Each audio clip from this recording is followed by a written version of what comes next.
Hello viewers, আসসালামু আলাইকুম। সবাই কেমন আছেন? আলহামদুলিল্লাহ, আমিও ভালো আছি। আজকে তৈরি করলাম 2 কেজি দুধ দিয়ে 3 কেজি দই। হ্যাঁ বন্ধুরা, আমার মতন কে কে 2 কেজি দুধ দিয়ে 3 কেজি দই বানাতে চান, তাহলে আমার ভিডিওটি ফলো করবেন। দেখুন কতটা সুন্দর হয়েছে। আর এভাবে যদি তৈরি করেন অবশ্যই 2 কেজি দুধ দিয়ে 3 কেজি দই হবে। তো কথা না বাড়িয়ে আমি কিভাবে তৈরি করলাম সেটা একটু দেখাচ্ছি।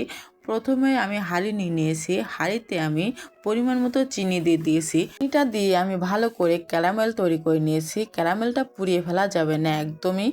যখনই এরকম লালচে বর্ণ হবে তখনই দুধটাকে দিয়ে দিতে হবে। আমি এখানে মোট 2 কেজি দুধ দিয়ে দিয়েছি। দুধটাকে আমি ভালো করে জাল করে নিব। সামনে যেহেতু ঈদের আয়োজনে আপনারা এই দইটা বানিয়ে ফেলতে পারেন। যে কোনো খাবারের সাথে দইটা হলে একদমই জমে যায়।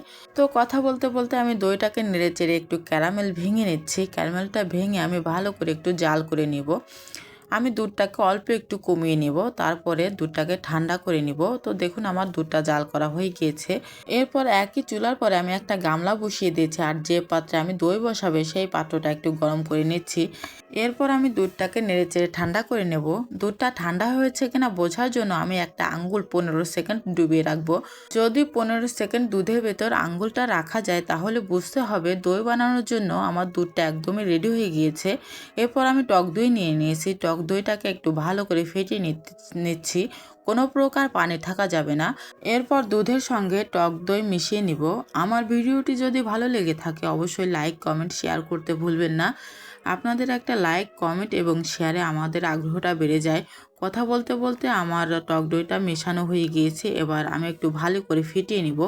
এই ফেটানোর কারণ হচ্ছে একটু গ্যাজা গ্যাজা হবে, আর গ্যাজা গ্যাজা হলে দইটা দেখতে অনেক ভালো লাগবে, যেমন দোকানে হয় সেরকমটা।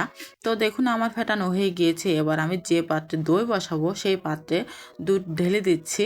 আমার এই রেসিপিটি ফলো করে আপনারা যদি দই বানান অবশ্যই পারফেক্ট দই হবে। আর 2 কেজি দুধ দিয়ে অবশ্যই 3 কেজি দই বানাতে পারবেন। যেহেতু সামনে ঈদ, আরও গরম পড়বে। যে কোনো খাবারের আয়োজনে যদি দইটা হয় খুবই ভালো লাগে। তাছাড়াও দই শরীর ঠান্ডা রাখে, আর গরমের দিনে দইয়ের কোনো জুড়ি নাই। তো কথা বলতে বলতে আমি সব পাত্রে দুধটুকু ঢেলে নিয়েছি, আর এই দুধগুলো আমি ঢেকে দিব সারা রাতের জন্য। সারা রাত প্রায় 10 ঘন্টা পরে আমি ফিরে আসব। 10 ঘন্টা পরে দেখব আমার দইটা কেমন হয়েছে। তো 10 ঘন্টা পরে আমি ফিরে আসলাম। দেখুন আমার দইটা কতটা পারফেক্ট হয়েছে আর কতটা সুন্দর হয়েছে। আমি একটু দেখাচ্ছি, একটু নড়তেছে না। আমি স্টিলের পাত্রে যে দইটুকু বসিয়েছিলাম সেটা আপনাদেরকে একটু দেখাচ্ছি, তাহলে আপনারা বুঝতে পারবেন কতটা পারফেক্ট হয়েছে। এবার আমি যে দইগুলো বসিয়েছিলাম সেই দইগুলোকে একটু দেখাচ্ছি, দেখুন কতটা সুন্দর হয়েছে। আমি একটু কেটে দেখাই, দেখুন কতটা পারফেক্ট হয়েছে। আপনারাও ইনশাল্লাহ একবার হলেও ট্রাই করে দেখবেন।